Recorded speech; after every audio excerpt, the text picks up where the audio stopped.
Hi guys, welcome back to my channel. Today, I'm very excited. We're doing my 24 favorite books of 2024. I'm so excited to do this video. I just love books and I love reading and I love sharing the books that I love with you guys. This is gonna be a long one though. 24 is a lot of books to get through. So grab a drink, grab a snack, get comfy. Personally, I'm drinking sleepy time tea at 1 p.m. because I feel an illness coming on and my dad just got over having the flu, so I'm scared.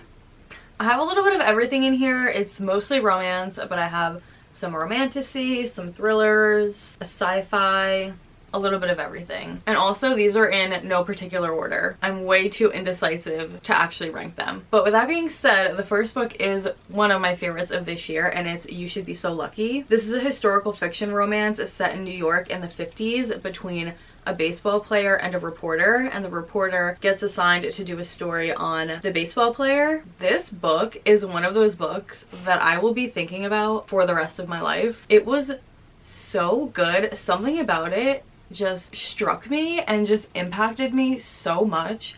I have never in my life annotated a book as much as I annotated this book, and I originally read this on my Kindle and was sobbing, and I was highlighting on my Kindle. Immediately bought the physical version so I could annotate it physically. Just underlining the quotes from this book, sobbing. Genuinely, if I think about this book for too long, I start crying. I can't help it. It's just so beautifully written and the story was so good, and it just talks about grief and relationships and queerness, and it is just so incredibly good. Literally life-changing. I genuinely cannot recommend this book enough. So good. Next we have a romantasy. I've been really entering my romantasy era the past few months.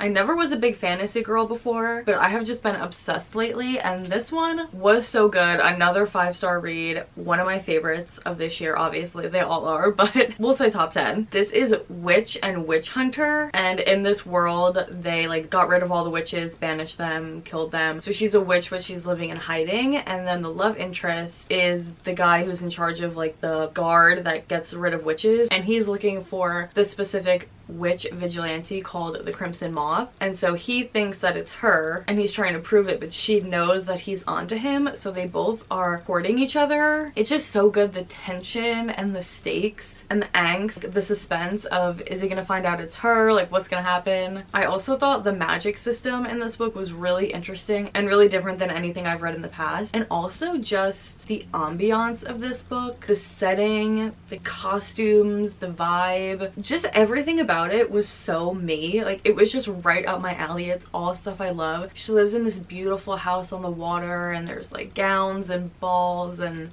I just loved everything about this, honestly. Another romantasy I loved this year was Metal Slinger, and this is actually what made me enter my romantasy era, because I have read a few romantasy in the past, but this is the book that made me go, oh, I get it. I get why people are so obsessed with romantasy. I'm there, I understand. This book did that for me. This book, from literally page 1, had me hooked. In this book, there are two countries, people. There are the Kenta and the Alaha, and the Kenta banished the Alaha people from land, so now they are not allowed to set foot on land, and they live in this cool treetop island type thing over the water, and the only time they are allowed to go on land is every year. They have this big market and festival, and they go, and that's how they get their supplies to last them through the year. And for the main character, this is the first year that she's allowed to go, so she goes and shit goes down. Something happens. It's not great. It puts their peace treaty at risk, and so they come back, and the next day one of the Kenta people shows up, and it goes from there. But that is literally only like 10% of the book. From there it goes crazy. There's just always something going on. There's such fun plot twists. The romance is so good. The magic system was interesting, and the ending of this book had me on the floor.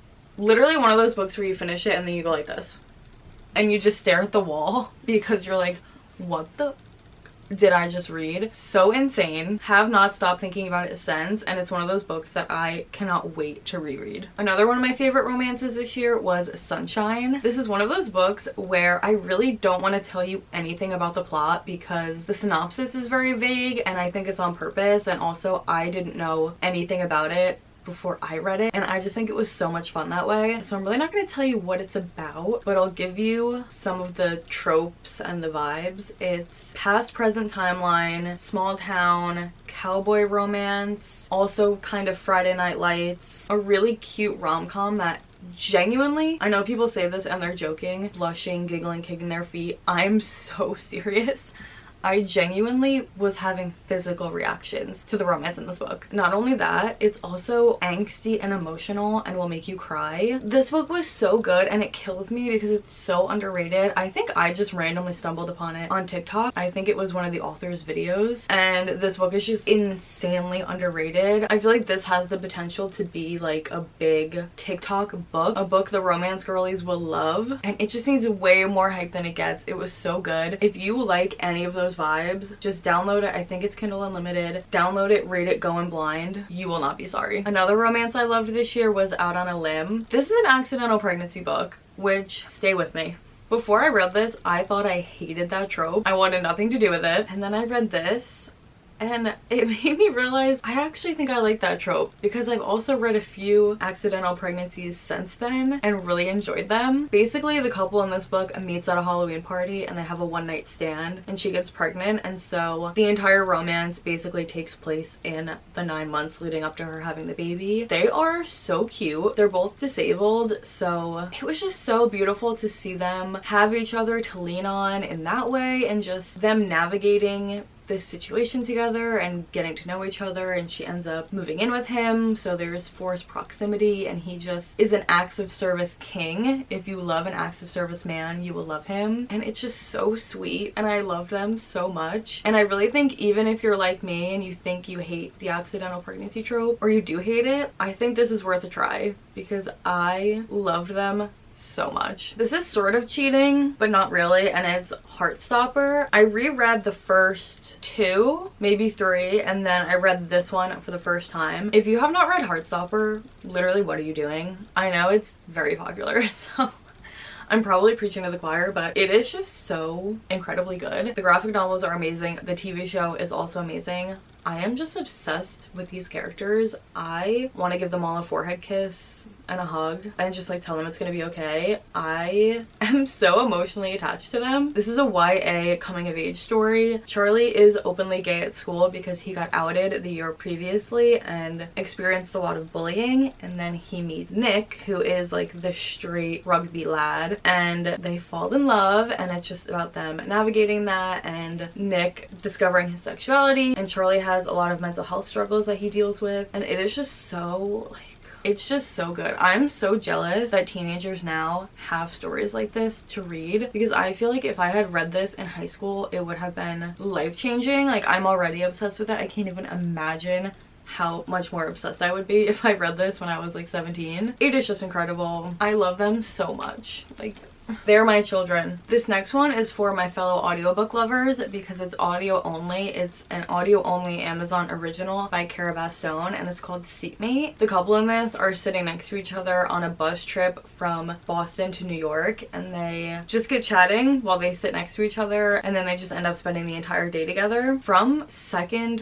one of the audiobook, I was kicking my feet. It's so fun because pretty much all of it, like 90% of it, is just dialogue, so you're listening to them speak to each other in real time, and it was just so fun, and it just felt so organic and real, because you don't feel like you're listening to an audiobook. You feel like you're sitting on the bus next to them eavesdropping. It's full cast, there's sound effects, it's so immersive. The couple is also just really cute. Specifically him, I loved. Zachary Weber is the narrator for his parts, who I love. He's one of my favorite audiobook narrators, and he is like my ideal man in real life. I think if I met him in real life, I would have the crush on him. He was just so sweet, like just such a nice boy, and I loved how immersive this was, and I loved hearing them get to know each other and develop feelings for each other in real time. It was so much fun. Wait, can we talk about something really quick? I hate that Book of the Month changed their bookmarks. Why?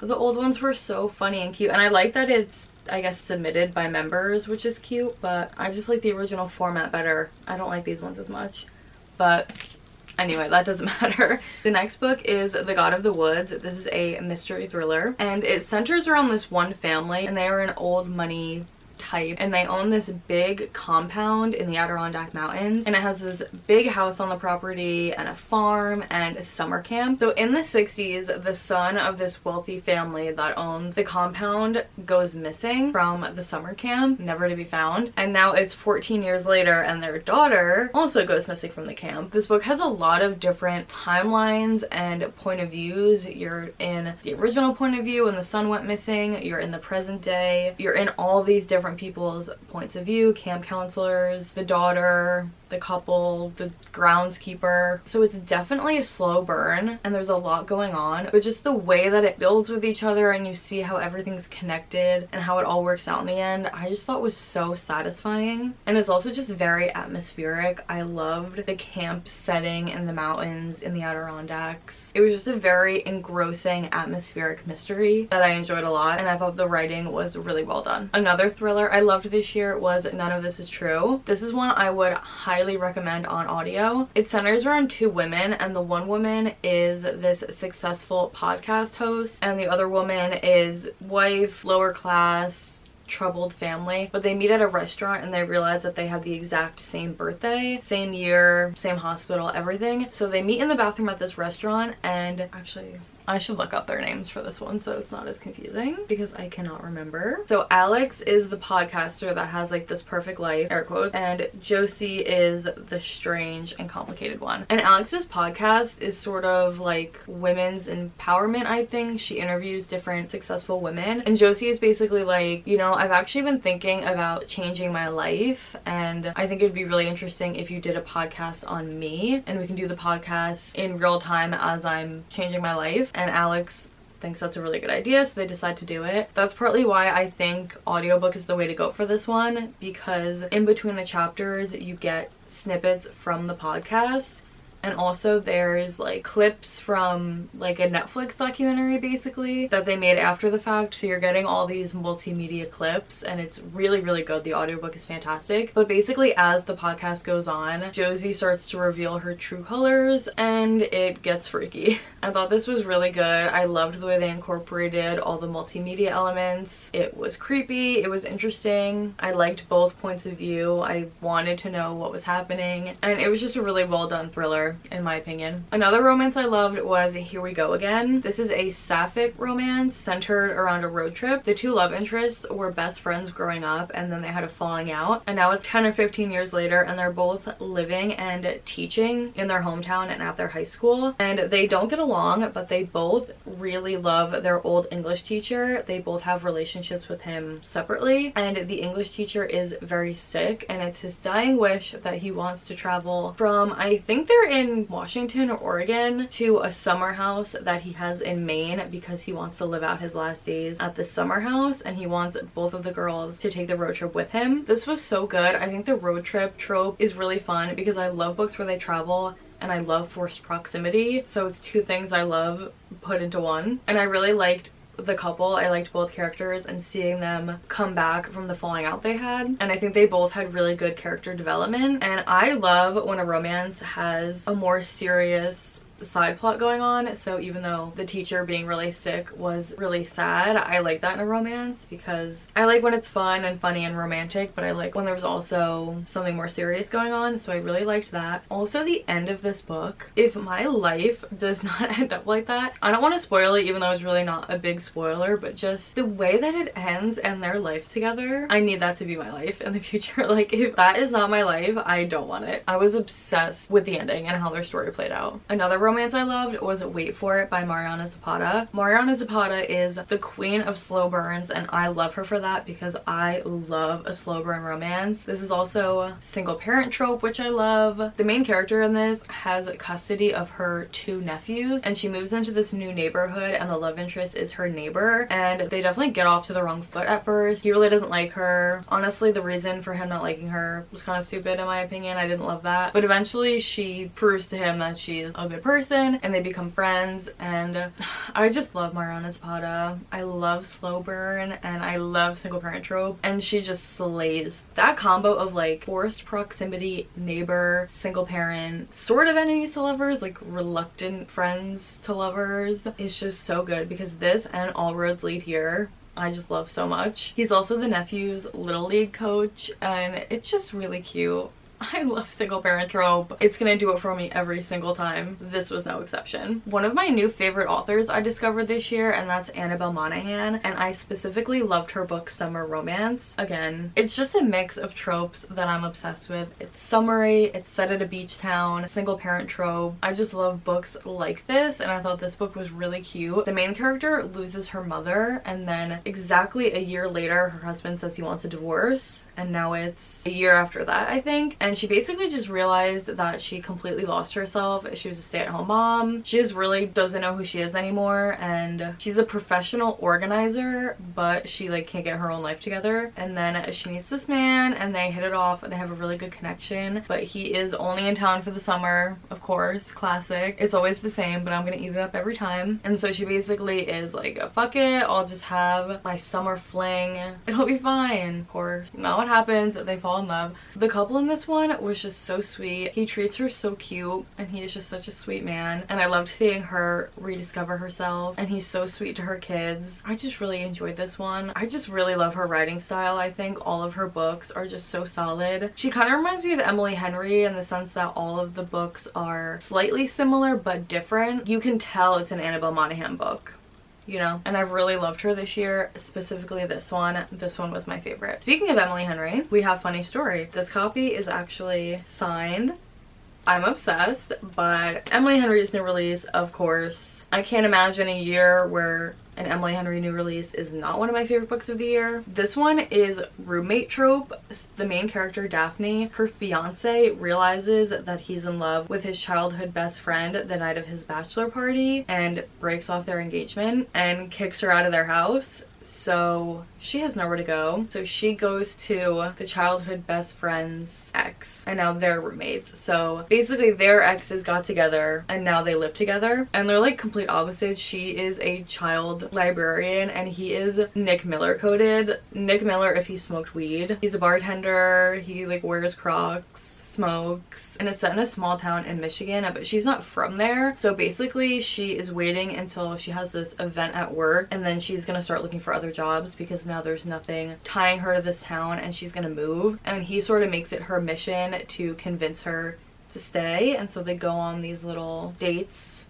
Not really dates, but you know what I mean. I will say this is not my all-time favorite Emily Henry. I think it was slightly more surface level than some of her other ones, and I didn't love all of the plot points that happen. There's like some family stuff that happens that I just wasn't a huge fan of. I didn't think was completely necessary, but I am just obsessed with anything Emily Henry writes, and I just love her so much. She's unmatched. Even my lower ranked Emily Henry books are still like 5-star reads. Like they're still amazing, even though I don't love this as much as I love like Beach Read Book Lovers and People We Meet on Vacation. I still really liked this, specifically the end. I feel like I was sort of more about it, and then once I got to the end I was like, you know what, I did love them actually. And I was crying, of course. And I'm actually really excited to reread this one because this happened to me with Happy Place too. I ended up liking it more the second time, and I feel like this is going to be the same thing. I think I'm really going to enjoy a reread of this. The next two are from the same author. This is another author that I discovered this year and really fell in love with, and I think she's extremely underrated, so I want to give her flowers. That's Claire Gilmore. She wrote Love Interest and A Perfect Fit. They're both workplace romances set in big cities.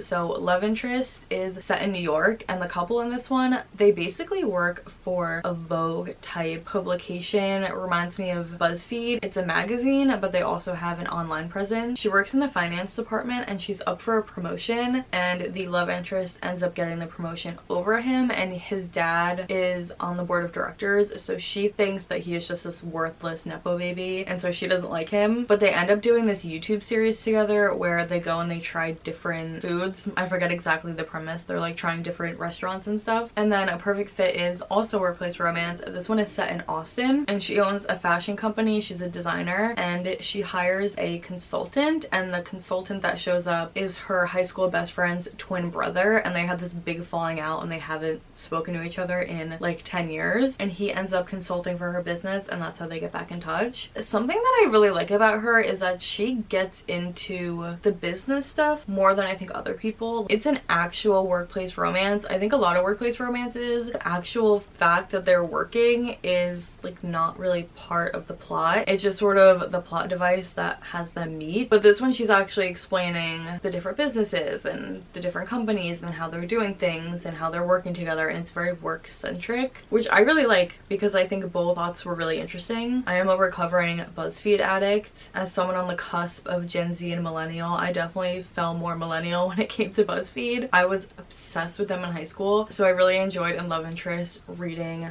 that sort of plot. And then Perfect Fit I also thought was interesting with her fashion company, and I love that she really commits to a workplace romance, and also just the romances themselves. I loved both of these couples and I was really rooting for them. I'll Get Back to You is another romance I loved. This is a sapphic fake dating holiday romance. It takes place over Thanksgiving weekend, but honestly, even though it takes place over Thanksgiving, I think this would just be good to read at any point during winter. It's set in the Midwest, so it's snowy and cozy and it feels more winter to me than it does fall, even though Thanksgiving is more of a fall thing. But the main character, Murphy, is sort of going through it. She is in community college, but she's failing one of her classes and she really wants to transfer to state school because that's where her best friend goes. But if she fails this class, she won't be able to transfer. And she's out on Blackout Wednesday and she runs into an old classmate, and it turns out her professor is this girl's mom, and she was supposed to bring home her girlfriend for Thanksgiving and they broke up, and she doesn't want to have to explain that to her parents. So they agree to fake date because Murphy is hoping to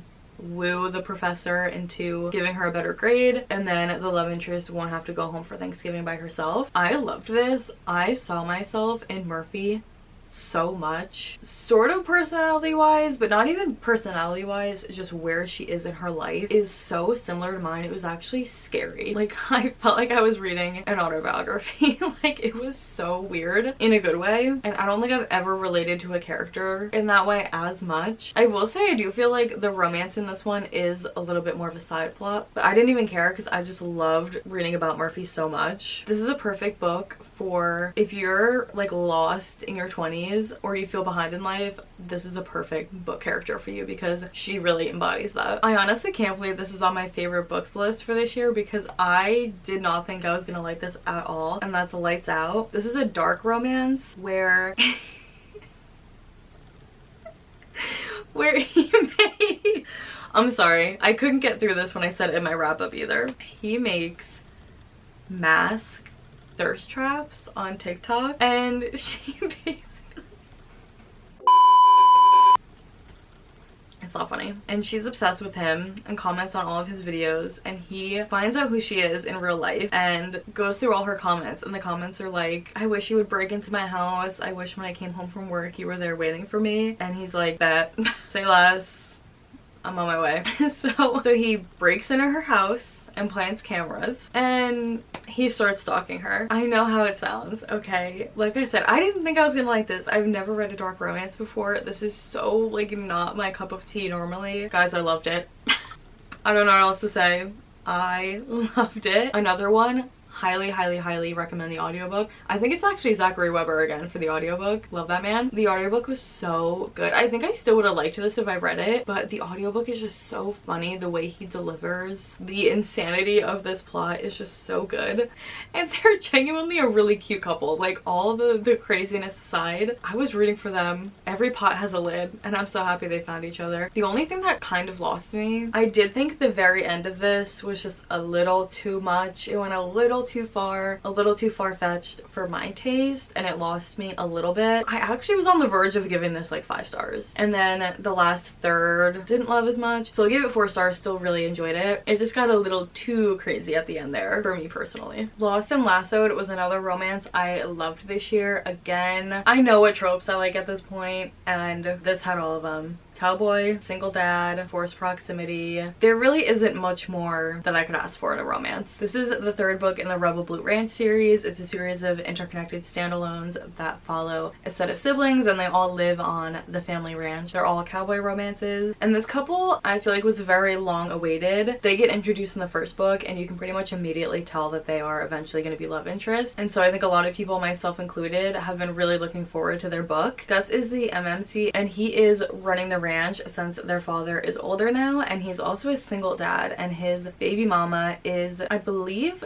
doing an internship or something. She's trying to be a lawyer, so she's away for the summer doing that, and so he is solo parenting this entire summer, but he's sort of drowning because he has so much responsibility already, and now he has a 6-year-old daughter full-time. And Teddy is the FMC. She's Emmy's best friend from the first book, and she loses her job, and so the family plots and schemes, and she becomes Gus's part-time live-in nanny, and they hate each other from the jump in book 1. They do not get along. They bicker like an old married couple. You can definitely tell that they've known each other a long time and they grew up together because they have just the funniest banter. But she is so sweet to his daughter, and they just end up being the cutest. I was obsessed with them. I like that Lila Sage's writing is just really to the point. They're shorter, they're fun. This one though is the most angsty, I would say, and emotional of the 3, which I love. And I just really like this world, and I really like them together. It was definitely my favorite of the series so far. I'm also really excited for the next book in the series because the way she set that up sounds really good. Speaking of cowboy romances, I also read Reckless this year, which is the 4th book in the Chestnut Springs series. Similar thing, all interconnected standalones set on a ranch, follows siblings and family friends, etc. This one is the love interest from the first book, her sister, and then the male main character is a family friend, sort of. He's like training with one of the other brothers. So this is another accidental pregnancy trope, but it's a little different, I feel like, than your standard accidental pregnancy trope. I don't want to spoil it, but basically Winter is estranged from her sister Summer, who's the main character in the first book, and so she leaves her husband, she gets in the car, she calls her sister, and she's like, hey, like, can we talk? And so Summer invites her over to the house for Christmas dinner, or it's like Christmas Eve or something, and she meets Theo and they end up hooking up. The rest is history. I love this book so much. Personally, my favorite in the Chestnut Springs series is Heartless, but this is a very close second. I loved this. I'm obsessed with Theo. There's one part like 5% into this book where I read it and I was like, oh, I know I'm gonna love him. I have to find it. So this is literally a minute after they meet. They're outside the house and she says, call off your dog Eaton, and he turns around and says woof. I love him. I love him. Bad. You don't get it. I love Theo Silva. I love their little journey that they go on, their new family, and I really like Winter's storyline, her reconnecting with her sister, and she's also just very cold, I would say, in the beginning, or that's like the perception people have of her. So you get to see her warm up and actually have friends and a family and people that care about her. I loved this so much. I feel like I have to reread it now. Like, just thinking about it, I want to reread it. It's so good. Of course, I have to have the new Allie Hazelwood on my list. Not in Love. This is another book that I didn't really think I was gonna like, but then ended up liking a lot more than I thought. I love Allie Hazelwood, so it wasn't that, but this book is a lot more lust driven. It's a friends with benefits situation, and I don't always love stuff like that, so I wasn't too sure going into this. The plot of this one is that Rue is a serial dater. She's very open about the fact that she just wants to hook up with people and then leave them in the dust. She doesn't want to see you a second time. So she's meeting this guy at a bar, and the plan is that they're just gonna hook up in this hotel room and sayonara, but then something happens where he ends up taking her home and they don't end up hooking up, and they have a really good connection, but again, she is like, I want nothing to do with you, so see you never. And she's at work the next day and she finds out that this company is trying to overtake her company and buy it, and that is a problem for her because, like most of Allie Hazelwood's books, she's a scientist, she loves her research, and also the CEO of the company is one of her best friends, so it's very personal to her. And of course, the man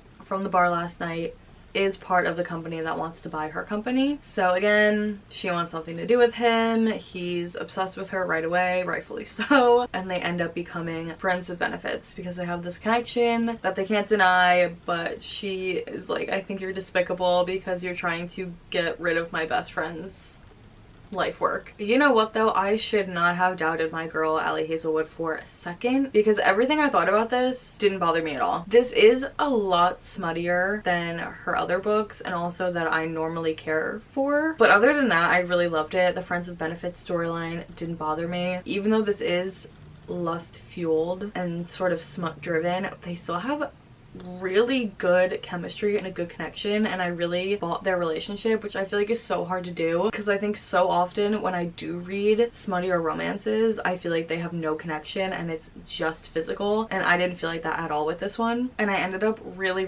loving them together. It also has Ali Hazelwood's signature STEM workplace drama plot twist.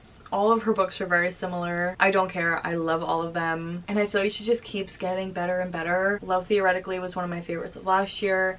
This is one of my favorites of this year. I just love her so much. Another one of my favorites from this year was The Ministry of Time. This was really different than anything else I've ever read. It's like 10 genres in one. Actually, the Goodreads blurb does a really good job of describing the different genres. A time travel romance, a spy thriller, a workplace comedy, and an ingenious exploration of the nature of power and the potential for love to change it all. So in this book, the main character works for the ministry in the Department of Expats, but the expats are people from the past. They've discovered time travel, and now they're trying to test out if time travel is viable and if it's something that can be survived.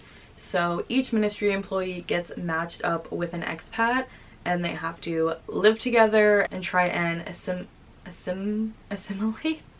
Guys, I've been talking for like 5 hours straight filming videos. They're trying to assimilate? I'm going crazy. Assimilate. Siri doesn't even know what the fuck I'm talking about. Assimilate. Okay, is that what I said? And I completely just lost my train of thought. And they have a year to live together, to get acclimated, and to assimilate, into society. And the expat that she gets paired with is a Victorian naval officer, and this book was just so well done. I do feel like it's one of those books where you probably love it or hate it. I could totally see why this wouldn't be people's cup of tea. I just thought it was so interesting just watching someone from Victorian times just randomly be in modern day London, and not only dealing with modern technology like Spotify, but also how do you explain the Holocaust? How do you explain 9/11? Do you explain those things? He's living with an unmarried single working woman. Just to see how those sort of things are explained to him, I thought was so interesting. And then the little bit of romance that ends up going on was really good, and I just thought this was so interesting and so unique, and it's really stuck with me. It's made an impression. I feel like I've thought about this book frequently since I finished it. I thought it was really well done. Okay, the next one's a little random because it is a Christmas book. So if you're gonna read any of these books from my list, maybe read this one first or wait till next year. But it's The Most Wonderful Crime of the Year, and this is a Christmas romance inspired by Knives Out. Sold. Literally, I saw that and I said done. It's getting read. Consider it done. I love Knives Out and Glass Onion, that whole world, and I love a Christmas romance. So the two main characters are both authors, and they don't like each other, or she hates him really, and they both get invited to this mysterious trip and they have no idea where they're going. Their editor is like, trust me, you are not gonna want to miss this, you guys are gonna want to go. So they go, and it ends up being at the house of this really prolific mystery author. She kind of was giving Agatha Christie to me. She's written 99 mysteries, and she is a pioneer of the genre, absolute icon. Now she's in her 80s and she lives in this gigantic mansion in the UK somewhere, Scotland, maybe England, and they show up and she goes missing that night, and now they're trying to figure out what happened. If you've seen Knives Out, then you kind of know the vibe. I don't really know how to describe it other than that. It's just very whodunit. It's sort of like Clue, that vibe. They're in this house with a bunch of strangers because there's other people with them, her family and like friends that they've invited. This was so much fun. I just thought the whole premise was so fun, the Knives Out type story, and I also just really liked them as a couple. I thought the romance was really cute, and I just had the best time reading this. Last but not least, we have Just for the Summer, which was Abby Jimenez's new book, another author that I just love so much. Auto buy. She Never Lets Me Down. One of my favorite romance authors. The two main characters in this, Justin and Emma, both have the same curse, and it's that every time they break up with someone, they end up meeting the love of their life right after and getting married to them, which I think I have this curse too. I also think I have this curse a little bit, so that was triggering. But they basically meet on Reddit, which is insane. Don't start dating people off Reddit, please. And they say that in the book, but they meet on Reddit because he makes a post about it and she responds, and then they end up, you know, texting and chatting, whatever. But they have this idea that if they date each other, they'll break the curse, and then after they break up, they'll go on to meet the love of their lives after. So she's a travel nurse, and so she switches her location to Minneapolis, Milwaukee, I think it's Minneapolis. His town. She moves to his town for 3 months, and they're doing this dating experiment. It's only supposed to be like 3 dates, and then they're gonna break up, but of course they fall for each other, duh. In classic Abby Jimenez fashion, there's also like tragic backstories going on, which I love. That's one of my favorite things about Abby Jimenez's book, is, like I said earlier, I love a romance that also has more serious things going on. So Justin is about to have custody of his 3 siblings, and then Emma's mom, who was very neglectful to her growing up, ends up visiting and is also in town with them. So you have these circumstances that are trying to pull them apart. She's supposed to be leaving in a few months. He's about to have all this responsibility. She is the Bolter by Taylor Swift personified. She could not be more the Bolter if she tried. So there's all these circumstances that are trying to pull them apart. They're trying to keep it together. They really like each other. They're really sweet, especially him, I feel like, because she is like the Bolter, so she's scared. He's just obsessed with her, and it's like, please. He's like, please date me, I love you. And she's like, hold on. But this book was just so good. I love Abby Jimenez. Like, I just love her books so much. There's just something about them. She knows how to make you root for a couple. See? Isn't this so much cuter than the bookmark I showed before? Makes me upset. Those were my 24 favorite books of 2024. If you're still watching, God, thank you, because I have been talking for so long. Please comment your favorite books of 2024. I'm always looking for more recommendations. 2024 was such a good reading year for me. I also want 2025 to be a good reading year, so let me know what you love. If you want to find me anywhere else, I'll have all my other socials down below as always. Thank you so much for watching, and I'll see you next time.